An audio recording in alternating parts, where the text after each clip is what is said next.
Welcome to Praveen tech tips. ఇవాళ వీడియోకి వచ్చేసరికి అయితే టెక్ న్యూస్. చిన్న రిక్వెస్ట్ ఏంటంటే ఛానల్ని సబ్స్క్రైబ్ చేసుకొని బెల్ ఐకాన్ అయితే ప్రెస్ చేయండి లేటెస్ట్ అప్డేట్స్ కోసం.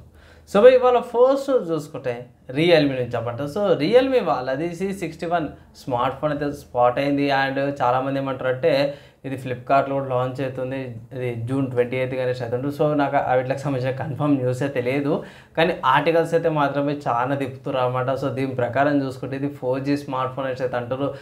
SoC వాళ్ళ T612 ప్రాసెసర్తో పాటు వస్తుంది. అవుట్ ఆఫ్ ద బాక్స్లో Android 14 వస్తుంది, 5000 mAh battery, 4GB RAM, 128GB storage variant, 50 MP front facing camera and 10,000 లోపల ఈ స్మార్ట్ ఫోన్ రావచ్చు అనేసి అయితే అంటారు. ఒకవేళ గిట్ట 10,000 లోపల అంటే 10,000 లోపల వచ్చిందంటే పెద్ద ఫరక్ ఏం పడదు, ఎందుకంటే ఆల్రెడీ 10,000 లోపల మనకి చాలా స్మార్ట్ ఫోన్స్ ఉన్నాయి. సో అది కూడా 5GB. సో మోస్ట్లీ చాలామంది స్కిప్ చేస్తారు. మేబీ 8,000 7,000 ఉంటే వాల్యూ ఫర్ మనీ అనుకుంటున్నాను. చూద్దాము అడిషనల్ స్పెక్స్ ఇన్ఫర్మేషన్ నేను అప్డేట్ చేస్తాను నెక్స్ట్ న్యూస్లో. తర్వాత నెక్స్ట్ చూసుకుంటే వివో నుంచి అవ్వడం. సో వివో వాళ్ళది X200 Pro స్మార్ట్ ఫోన్ ఉంది కదా, దానికి సంబంధించిన రెండు ఇంపార్టెంట్ ఇన్ఫర్మేషన్ అయితే బయటపడ్డాయి. ఏంటంటే ఫస్ట్ 1.5K డిస్ప్లేతో పాటు వస్తుంది, మీడియాటెక్ డైమెన్సిటీ 9400 ప్రాసెసర్తో పాటు వస్తుంది అనేసి అయితే కీలకమైన ఇంపార్టెంట్ ఇన్ఫర్మేషన్ అయితే బయటపడ్డది. సో లాంచ్కి అయితే చాలా టైం ఉంది.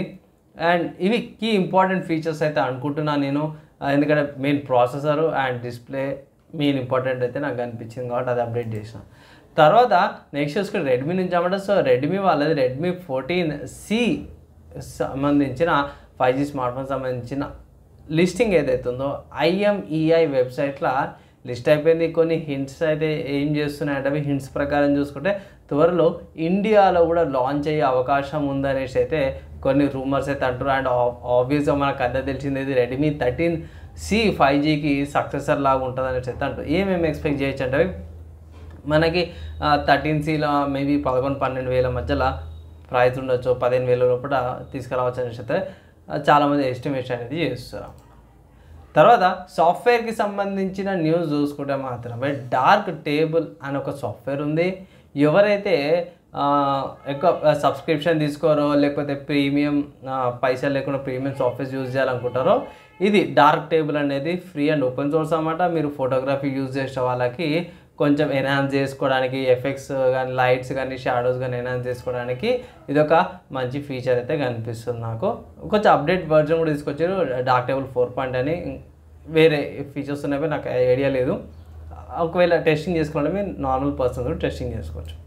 తర్వాత హార్డ్వేర్ సంబంధించిన న్యూస్ చూసుకుంటే మాత్రమే AMD నుంచి అన్నమాట. సో AMD వాళ్ళు AMD Ryzen AI 9 365 ఏదైతే ప్రాసెసర్ ఉందో Zen 5 APU అనమాట, ల్యాప్టాప్ ప్రాసెసర్ ఇది 10 core strict point APU అనమాట. సో దీనికి సంబంధించిన కొన్ని స్పెసిఫికేషన్స్ అయితే బయటపడ్డాయి, కొన్ని లీక్డ్ ఇన్ఫర్మేషన్స్ కూడా బయటపడ్డాయి. సో దీని ప్రకారం చూసుకుంటే ఈ ఏమంటారు ప్రాసెసరు 10 core 20 threadsతో పాటు వస్తుంది. 5 GHz దాకా బూస్ట్ ఫ్రీక్వెన్సీ అంటారు కదా, బేస్ ఫ్రీక్వెన్సీ ఇంకా బయటపడలేదు. అండ్ 12 CUs అనమాట, అంటే డ్యూయల్ కోర్ యూనిట్స్ అయితే వస్తున్నాయి అన్నమాట గ్రాఫిక్స్కి. అండ్ XDNA అదైతే MPU ఉంది కదా 2తో పాటు వస్తుంది. పవర్ కన్జంప్షన్ చూసుకుంటే 15 watts నుంచి 54 watts దాకా పవర్ తీసుకుంటుంది. అంటే బేస్ మినిమం తక్కువ 15 తీసుకుంటుంది. మీరు టర్బో బూస్ట్ చేస్తే ఇట్లా 5 GHzకి బూస్ట్ చేసినప్పుడు 54 watts తీసుకుంటుంది అనేసి అయితే ఒక ఇన్ఫర్మేషన్ అయితే బయటపడ్డది అనుకోవచ్చు, లీక్డ్ ఇన్ఫర్మేషన్ అనుకోవచ్చు. అండ్ నెక్స్ట్ గేమ్ న్యూస్ చూసుకుంటే స్టీమ్ అనే వెబ్సైట్లో ఫ్రాస్ట్ పంక్ అనే ఒక గేమ్ అయితే అవైలబుల్ ఉంది. ఇది గేమ్ వచ్చేసి 5-6 సంవత్సరాలు అవుతుంది. మోస్ట్లీ స్ట్రాటజీ గేమ్ అనమాట.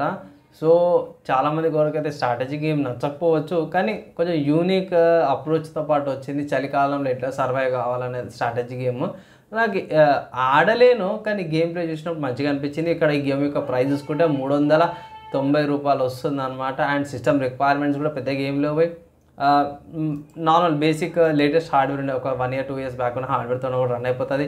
విండోస్ మ్యాక్ కూడా సపోర్టెడ్ అన్నమాట. 4GB ర్యామ్ ఉన్నా సరే కూడా సరిపోతుంది, డ్యూయల్ కోర్ ప్రాసెసర్ ఉన్నా కూడా ఈ గేమ్ అయితే ఈజీగా రన్ అవుతుంది అన్నమాట. అండ్ ఇవి ఇవాళ అప్డేట్స్ అన్నమాటపై మీకు ఎలా అనిపించింది, మీ డౌట్స్ మీ క్వశ్చన్స్ కింద కామెంట్ చేసుకోవచ్చు. ఏమైనా ఉంటే ఇట్లా మ్యాక్సిమం విత్ ఇన్ మనీ ఇంకా ట్రై చేస్తాను. ఈ వీడియో కదా ఎవరితో ఇష్యూపై వాళ్ళందరి ట్యాక్స్ నెక్స్ట్ వాళ్ళ కలుసుకుందాం.